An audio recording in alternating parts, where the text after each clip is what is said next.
Madame la ministre, Madame la présidente de la commission des affaires sociales, Mesdames les rapporteurs, chers collègues, près d'un an et demi de débats intenses et nourris, et cette proposition de loi revient devant notre Assemblée pour une nouvelle lecture, suite à son rejet sans examen au Sénat et l'échec de la commission mixte paritaire. Débattre de l'avortement au sein de cet hémicycle n'est pas anodin, impose une certaine forme de hauteur, mais aussi et surtout de responsabilité.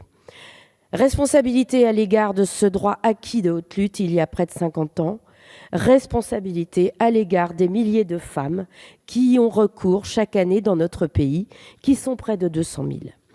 Si dans notre pays ce droit est aujourd'hui bien ancré, malgré quelques soubresauts conservateurs, nous constatons qu'il est fragilisé dans de nombreux pays au sein même de l'Union européenne ou encore dans certains États américains. C'est pourquoi il nous faut saisir chaque occasion pour affirmer, protéger, voire renforcer ce droit. C'est d'ailleurs ce qui nous est proposé dans ce texte. La mesure phare consiste à allonger de 2 semaines le délai légal d'accès à l'interruption volontaire de grossesse, le faisant passer de 12 à 14 semaines. Cet allongement vise à répondre à une problématique bien identifiée. Chaque année, entre 3 000 et 5 000 femmes sont contraintes de se rendre à l'étranger pour avoir recours à un avortement, car elles ont dépassé le délai. On ne peut pas l'accepter. Si cet allongement pouvait interroger au début du cheminement législatif de ce texte, il apparaît qu'aucune objection éthique et scientifique ne puisse s'y opposer. Cette affirmation ne sort pas de nulle part, mais émane du Comité consultatif national d'éthique, qui, je le crois, doit faire référence dans ce débat. Félicitons-nous d'ailleurs de disposer de tels organes indépendants qui permettent d'éclairer la décision politique, là où d'autres pays se réfèrent à toute autre chose que la science sur ces questions. Toutefois, l'allongement des délais d'accès à l'IVG ne peut être l'alpha et l'oméga de notre politique de santé sexuelle et reproductive.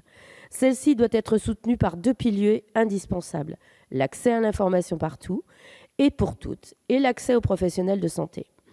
Ces 2 piliers sont aujourd'hui fragilisés pour des raisons reposant essentiellement sur les inégalités territoriales de santé.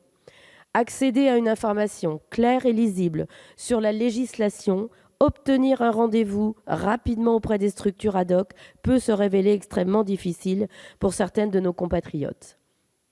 Il est donc impératif de consolider toute la diffusion de l'information et son accessibilité, mais aussi tout le pan de notre politique de prévention relative aux grossesses non désirées, et ça dès le plus jeune âge.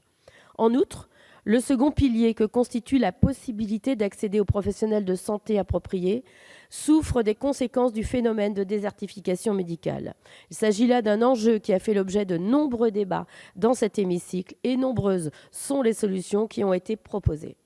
Notre groupe s'était saisi de cette question dès la loi de finances de sécurité sociale en 2021, faisant adopter une expérimentation permettant aux sages-femmes de pratiquer des IVG instrumentales.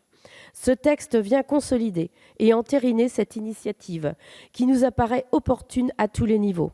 Cela vient agrémenter les avancées majeures obtenues ces derniers mois pour cette profession et renforce l'offre de soins sur les territoires. Cette proposition de loi aborde donc l'ensemble de ces questions, tentant d'y apporter des réponses au plus proche de la réalité du terrain. Bien sûr, les dispositions contenues dans ce texte ne sont pas consensuelles. Nous l'avons constaté au cours de ces 18 mois de débat.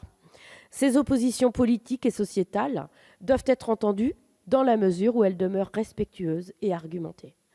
Néanmoins, in fine, le législateur doit décider. Il doit le faire en pesant chaque mot et argument sur ce sujet, plus que sur n'importe quel autre, à mon sens. Il s'agit là d'un impératif démocratique. La discussion qui s'engage sera contrastée. Il est évident que nous ne parviendrons pas à un consensus de l'ensemble des bancs. Au sein même des groupes, les positions divergeront. C'est le cas au sein du groupe démocrate qui laissera à chacun de ses membres une liberté totale de vote selon sa conscience. Je vous remercie.